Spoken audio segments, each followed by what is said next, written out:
बच्चों को यहाँ पर बुलाने का भी यही है कि बच्चे यहाँ पर आप लोग से पहला नंबर महात्मा बुद्ध जी कड़ुराहो, बोलो कड़ुराहो। विश्व के गुरु महात्मा बुद्ध जी कड़ुराहो। विश्व के गुरु महात्मा बुद्ध जी कड़ुराहो। माननीय डॉक्टर साहब भीमराव अंबेडकर अमर रहे। माननीय डॉक्टर साहब भीमराव अंबेडकर। माननीय डॉक्टर साहब 10,000 को टीवी को जड़ से काट चला हूँ, देखभाल रखना भाई जो हिस्सा बांट चला हूँ। अंबेडकर साहब ने जो स्कूल खुलवाए हैं, अंबेडकर साहब ने जो स्कूल खुलवाए हैं, तुम पढ़ियो ना पढ़ियो ऊंचे ऊंचे स्टेट मिलेंगे, तुम चढ़ियो ना चढ़ियो।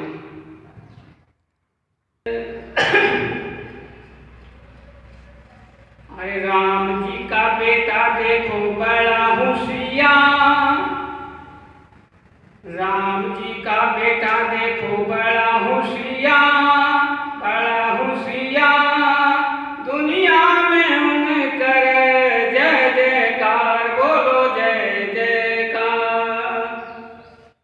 ठीक है ना? मेरा साथ कोई बात नहीं है। जो ये आंदोलन चलाने वाले लोग या फिर कहे क्रांति करने वाले लोग, कुछ ही लोग होते हैं, चंद ही लोग होते हैं। और आप देख सकते हो मेरे ख्याल में इसमें 120 से 130 कुर्सी आ सकती है, लेकिन तो हमें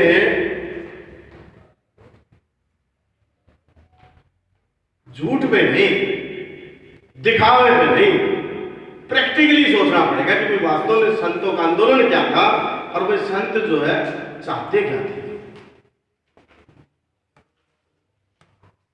पूजा के खिलाफ थे।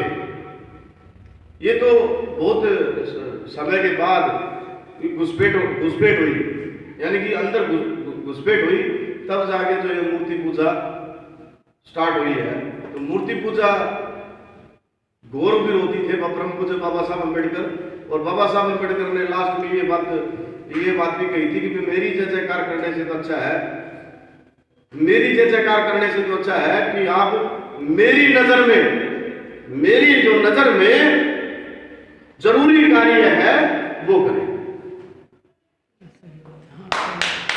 तो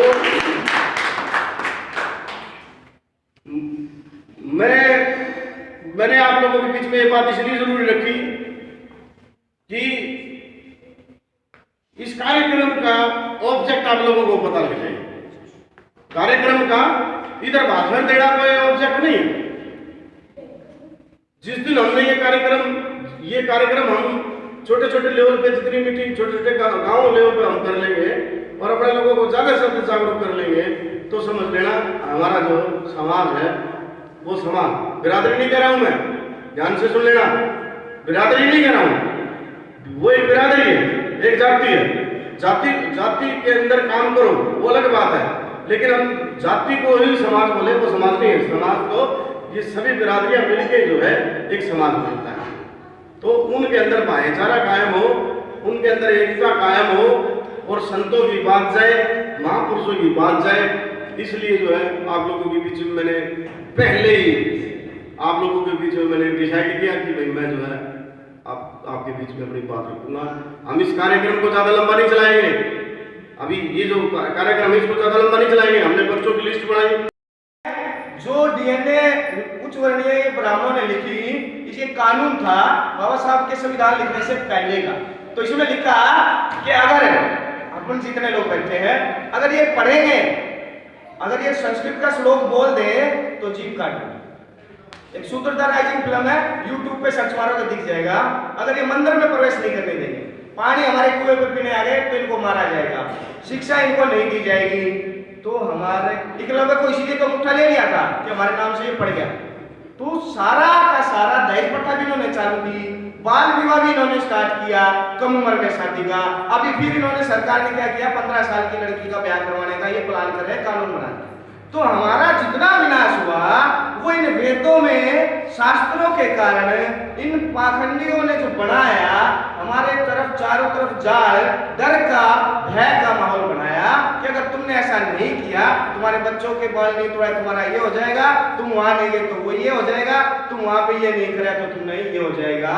तो इसलिए उन्होंने कहा कि आज जितनी बहन बेटियां जन्माष्टमी के भी व्रत करती हैं, कथाएं करती हैं, बच्चे का जो होता है, क्या होता है वो, कौन सा होता है, खमोई का, वो सारा करती है, लेकिन क्या है, प्राकृतिक नियम है, जो इस धरती पर आया है वो जाएगा।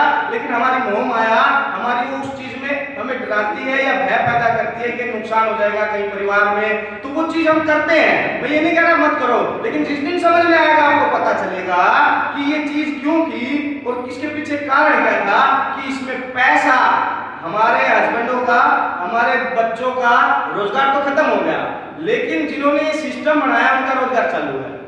जितने भी नारियल सामग्री, जितना भी सामान मिलेगा, एक एक करके किसके पास जाएगा, चोटी वाले के पास जाएगा, दिन में जोत में डलेगा, वो तेल मांगने वाले शनिदेव को हम डालेंगे।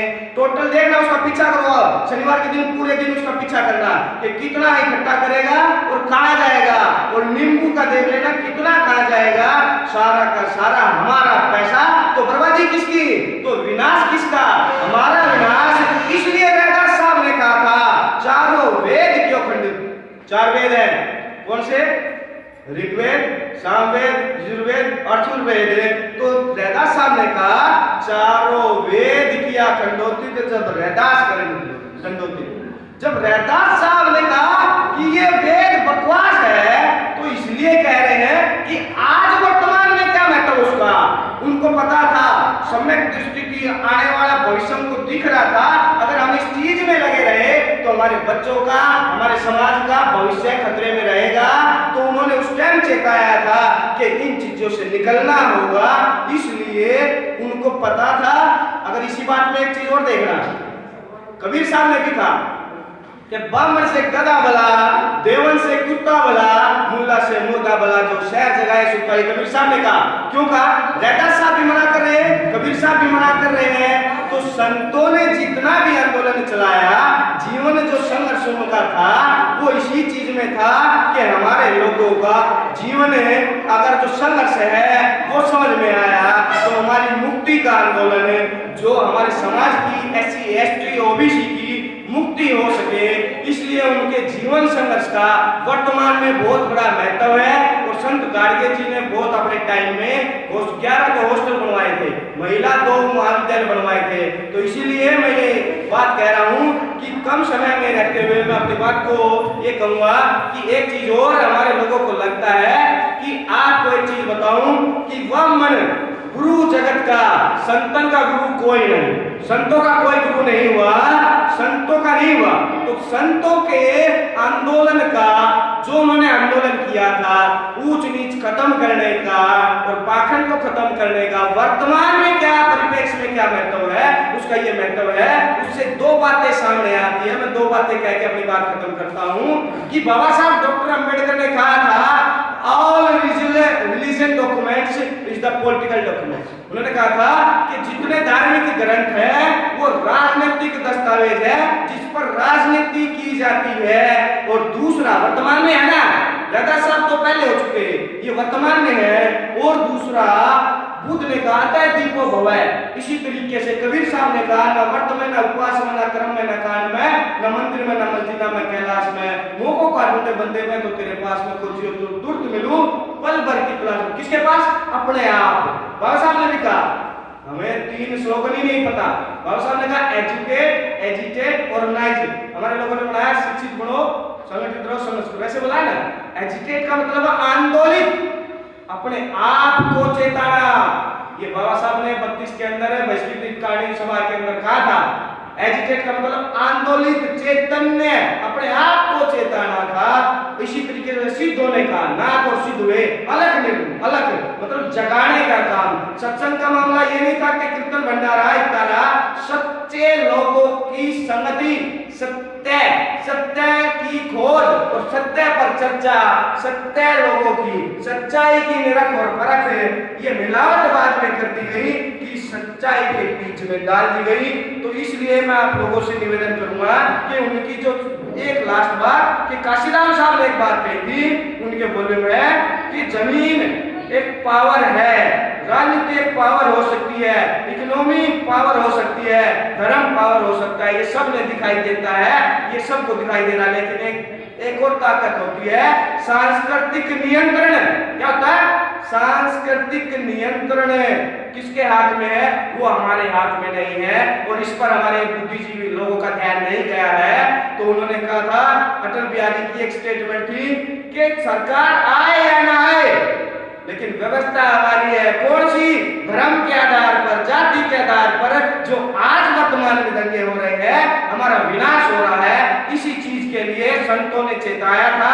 इसलिए उन्होंने कहा था कि हमारे लोगों का, इसलिए हमने ये विषय रखा कि वर्तमान में अगर सांस्कृतिक नियंत्रण हमारा होगा तो हम लोगों का उत्थान होगा और विकास होगा। अभी थोड़े दिन में होलिका का वो आने वाला है, तो सांस्कृतिक ये लोग त्योहार मनाते हैं। उन्होंने कहा त्योहार का मतलब तुम्हारी हार और पर्व का मतलब उत्सव। उनके लिए, ब्राह्मणों के लिए वो खुशी का पर्व है और हमारे लिए ये हार है। तो हमें उसे धूम धड़ाके से नहीं मनाना चाहिए। होलिका का असली नाम सिंह का था। ये वेदों का, इतिहास का और कैडर का प्रोग्राम होता तो उसमें अच्छी तरीके से बताते। लेकिन एक चीज जरूर बताऊंगा कि होलिका हमारे पूर्वजों में थी, तो उसकी खुशी ना मनाकर शहादत होलिका दिवस के रूप में मनाए। उनके फोटो निकाल कर उनको नमन करते हुए घर पर उनको स्थापित करें। इसी के साथ जय भीम, जय भारत, जय मूल निवासी, जय गौ निवासी जी। और कार्यक्रम की समापन की तरफ बढ़ते हुए आप सभी साथियों का यहाँ पर पहुँचने पे बहुत बहुत